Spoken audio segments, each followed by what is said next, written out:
នេះគឺជាកាមេរ៉ាសុវត្ថិភាពដែលយើងមើលទីតាំង live ផ្ទាល់វីដេអូ live ផ្ទាល់តាមរយៈទូរស័ព្ទដៃបានយ៉ាងងាយស្រួលហើយយើងក៏អាចបង្វិលកាមេរ៉ាមួយនេះមកមើលខាងក្នុងរថយន្តផងដែរ So នេះគឺជា dashcam 70 megapic Omni 4K set ដែលវាមានជា set សម្រាប់ប្រើប្រាស់ទាំងកាមេរ៉ាផ្នែកខាងមុខនិងកាមេរ៉ាផ្នែកខាងក្រោយហើយវាមានជាមួយនឹងមុខងារអាចឲ្យយើងមើលវីដេអូ live ចេញពីកាមេរ៉ានេះផ្ទាល់អាចមើលទីតាំងបានគ្រប់ពេលវេលាហើយនឹងអាចធ្វើការបង្វិលកាមេរ៉ាហ្នឹងមកមើលនៅខាងក្នុងរថយន្តថាអ្នកណាកំពុងតែបើកបរផងដែរនិយាយទៅយើងអាចមើលវីដេអូ live ផ្សេងៗហ្នឹងតាមរយៈទូរស័ព្ទដៃបានយ៉ាងងាយស្រួលវាល្អមែនទែនសម្រាប់អ្នកដែលជាម្ចាស់អាជីវកម្មប្រភេទរថយន្តជួលក្រុមហ៊ុនដឹកជញ្ជូនឬក៏ក្រុមហ៊ុនដឹកអ្នកដំណើរអាចឲ្យអ្នកទាំងអស់គ្នាតាមដានសកម្មភាពរថយន្តរបស់អ្នកទាំងអស់គ្នាបានយ៉ាងងាយស្រួលវាថែមទាំងអាចធ្វើការថតវីដេអូក្នុងកម្រិត 4K 60 frame និង 4K 30 frame HDR ថែមទៀតផងហើយវាក៏មានជាមួយនឹងមុខងារប្រព័ន្ធសុវត្ថិភាពមុខងារបញ្ជាដោយសំឡេងនិងមុខងារ AI ជាច្រើនផ្សេងទៀតដែលវាគួរឲ្យចាប់អារម្មណ៍មែនទែនសម្រាប់ប្រភេទកាមេរ៉ាសុវត្ថិភាពនៅលើរថយន្តដែលមាន feature ទាំងអស់នេះអញ្ចឹងអ្នកទាំងអស់គ្នាដែលកំពុងតែស្វែងរកកាមេរ៉ាសុវត្ថិភាពសម្រាប់បំពាក់លើរថយន្តអាចទស្សនាវីដេអូនេះសិនបាន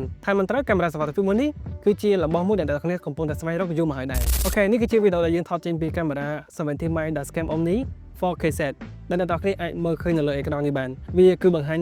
ពណ៌បានច្បាស់ល្អមែនទែនសម្រាប់កាមេរ៉ាផ្នែកខាងមុខនិងកាមេរ៉ាផ្នែកខាងក្រោយវាអាចថតក្នុងកម្រិត 4K 60 frame និង 4K 30 frame HDR ហើយចំពោះកាមេរ៉ាផ្នែកខាងក្រោយគឺវាអាចធ្វើការថតក្នុងកម្រិត Full HD ដោយសារតែមានការ upgrade ច្រើននៅលើកាមេរ៉ាមួយនេះគឺគេបានធ្វើការពង្រីកទូខ្លួនរបស់វាឲ្យកាន់តែធំជាងមុនបន្តិចដើម្បីអាចធ្វើការបន្ថែមនៅមុខងារជាច្រើនទាំងនេះបានដូចជាសម្រាប់ប្រព័ន្ធ sensor ថ្មីនេះគឺគេបានធ្វើការ upgrade ប្រើប្រាស់ជាមួយនឹង sensor ថ្មីគឺ Sony Starvis 2 IMX 678ដែលជា sensor មានកម្រិតគុណភាពខ្ពស់សម្រាប់ប្រភេទ dashcam នាពេលបច្ចុប្បន្ននេះគុណភាពរូបភាពនិងវីដេអូដែលថតចេញពី sensor មួយនេះគឺយើងអាចពិនិត្យមើលបានដោយផ្ទៃរូបភាពនិងវីដេអូទាំងមូលចាប់យកនៅរូបភាពបានច្បាស់ល្អមែនទែននិយាយទៅទោះបីជាយើងបើកក្នុងល្បឿនលឿនបន្តិចក៏ដោយក៏វានៅតែអាចធ្វើការចាប់យករូបភាពនៅជុំវិញក៏ដូចជារូបភាពស្លាកលេខរថយន្តបានច្បាស់ល្អផងដែរហើយការបង្ហាញពណ៌បានដិតល្អបែបនេះគឺវាអាស្រ័យទៅលើបច្ចេកវិទ្យាផលិតទឹកពណ៌របស់វាគឺជាមួយនឹងបច្ចេកវិទ្យា My Color Vivid Plus វាជួយឲ្យការចាប់យករូបភាពមិនថាស្ថានភាពផ្លូវងឹតឬក៏មេឃភ្លឺនោះទេគឺវាអាចចាប់បានល្អស្មើមែនទែនហើយពណ៌ដែលវាទាញយកមកគឺត្រឹមត្រូវអត់មានបែកខ្លាំងអត់មានបិទខ្លាំងពេកទេគឺមើលទៅស្អាតភ្លឹងដោយទៅនឹងប្រភេទកាមេរ៉ា Action មួយចំនួនផងដែរនិយាយទៅគុណភាពដែលយើងថតចេញពីកាមេរ៉ានេះផ្ទាល់អាចថាបើយើងដកវត្តទាំងម៉ាកនេះចេញគឺយើងអាចប្រើប្រាស់យកទៅបង្ហោះក្នុង Facebook ឬក៏នៅក្នុងបណ្ដាញសង្គមអីហ្នឹងគេគិតថាវាគឺជា Action Camera ផងដោយសារតែគុណភាពរូបភាពនិងវីដេអូដែលថតចេញមកនេះគឺច្បាស់ល្អមែនទែនអ្នកទាំងគ្នាអាចមើលវីដេអូដែលយើងបានធ្វើការដាក់បង្ហាញនេះបានសំខាន់គឺយើងអាចប្រើប្រាស់វាសម្រាប់ធ្វើការថត vlog ជាមួយនឹងការប្រើប្រាស់មុខងារបញ្ជាតាមរយៈ app ទូរស័ព្ទដៃឬក៏តាមរយៈ voice control ដែលយើងអាចធ្វើការបញ្ជាដោយប្រើប្រាស់នៅពាក្យពេចន៍ដែលបានធ្វើការកំណត់នៅក្នុងនេះចំពោះការថតនៅពេលយប់គឺយើងអាចបានឃើញស្រាប់ហើយថានៅពេលដែលយើងថតនៅពេលយប់ពន្លឺដែលធ្វើការទាញចូលមកនេះគឺវា balance បានល្អហើយរូបភាពដែលយើងថតនៅពេលយប់ក៏មិនព្រាលមិនបែក noise ខ្លាំងដែរវាខុសប្លែកពីកាមេរ៉ាប្រភេទផ្សេងទៀតដែលអាចនឹងមាន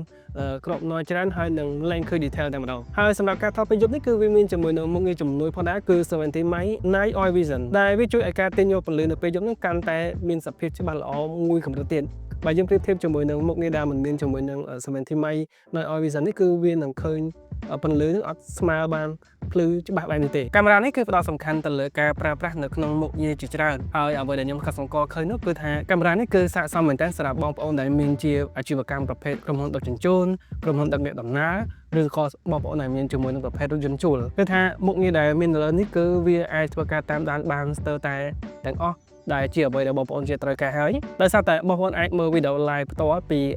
សកម្មភាពផ្សេងៗដែលកំពុងតែមាននៅក្នុងបរិវេណរថយន្តក៏ដូចជាអាចបង្វិលកាមេរ៉ាមកខាងក្នុងរថយន្តថាតើអ្នកណាខ្លះដែលកំពុងតែមានវត្តមាននៅក្នុងរថយន្តផងដែរចំពោះមុខងារ AI Motion Detection គឺជាមុខងារមួយដែលដំណើរការនៅលើប្រព័ន្ធសុវត្ថិភាពច្រើនមែនទែនហើយមុខងារ AI Motion Detection នេះគឺជាមុខងារចំនួនទី2ហើយដែលគេបានធ្វើការដំឡើងនៅលើ dashcam 4K Omni HDR set នេះមុខងារនេះវាដំណើរការជាមួយនឹងប្រព័ន្ធសុវត្ថិភាពជាច្រើនបូករួមជាមួយនឹងការកំណត់ឲ្យ motor ដែលអាចបង្វិល360 degree នេះធ្វើការចាប់យកនិងតាមដានទៅលើ object ដែលបានធ្វើដំណើរឆ្លងកាត់នៅផ្នែកខាងមុខរថយន្តផងដែ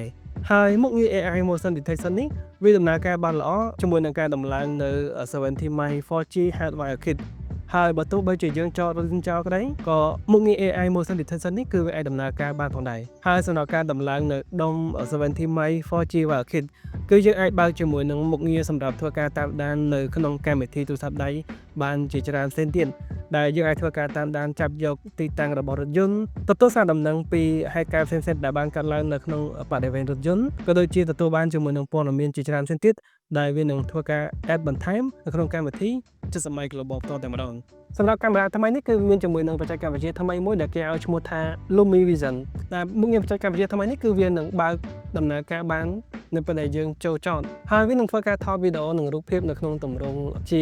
night mode ប៉ុន្តែមាន color ហើយមួយទៀតបញ្ជាក់ផងដែរសម្រាប់មុខងារ Lumi Vision នេះគឺវាតម្រូវឲ្យយើងធ្វើការភ្ជាប់ជាមួយនឹងប្រភេទ 4G Wire Kit ដើម្បីដំណើរការបានហើយបើយើងអត់បើភ្ជាប់ជាមួយនឹងប្រភេទ 4G Wire Kit បែបនេះទេគឺវាអត់មានភ្លើងសម្រាប់ប្រើប្រាស់នៅពេលដែលយើងចូលចតទេចំពោះការភ្ជាប់ទៅកាន់ទូរស័ព្ទដៃយើងប្រើប្រាស់ជាមួយនឹងកម្មវិធី 70 Mate ឬក៏70 Mate Global ដែលកម្មវិធីនេះគឺអាចធ្វើការភ្ជាប់ជាមួយនឹងកាមេរ៉ានេះបានលឿនជាងមុនប្រសើរជាងមុនដែលវាប្រើប្រាស់ជាមួយនឹងបច្ចេកវិទ្យា Wi-Fi ចំនួនទី6ដែលល្បឿនផ្ទៃទំន័យរបស់វានឹងរហូតដល់ទៅ20 MB ក្នុង1វិនាទីហើយសម្រាប់ការបញ្ជាផ្ទាល់ទៅលើកាមេរ៉ា70 Mate Omni Dashcam 4K HDR Snap នេះគឺវាបញ្ជាបានស្មូតល្អមែនទែនដែលអាចថាវា response បានល្អប្រសើរជាងចំនួនមុនសម្រាប់កាមេរ៉ា70 Mate ឬក៏70 Mate Omni Dashcam នេះខ្ញុំគិតថាវាគឺជា set កាមេរ៉ាដ៏ល្អមួយដែលអ្នកនរគ្នាអាចនឹងមានតម្រូវការច្រើនសម្រាប់ការប្រើប្រាស់នាពេលបច្ចុប្បន្ននេះហើយវាគឺជាកាមេរ៉ាដែលមានមុខងារសម្បូរបែបនិងប្លែកខុសពីគេមែនទែនទាំងមុខងារអាចថតវីដេអូ360ដឺក្រេការបញ្ជាដោយសំឡេងនិងការថតវីដេអូ vlog ជាដើមគឺវាខុសប្លែកពីកាមេរ៉ា Dashcam ដទៃទៀតខ្លាំងមែនទែនហើយអ្នកនរគ្នាយល់យ៉ាងណាចំពោះកាមេរ៉ា70 Mate Dashcam Omni 4K set នេះអាចធ្វើការ comment នៅក្នុងវីដេអូនេះបានអរគុណសម្រាប់ការទស្សនាវីដេអូនេះជួបគ្នានៅវីដេអូក្រោយ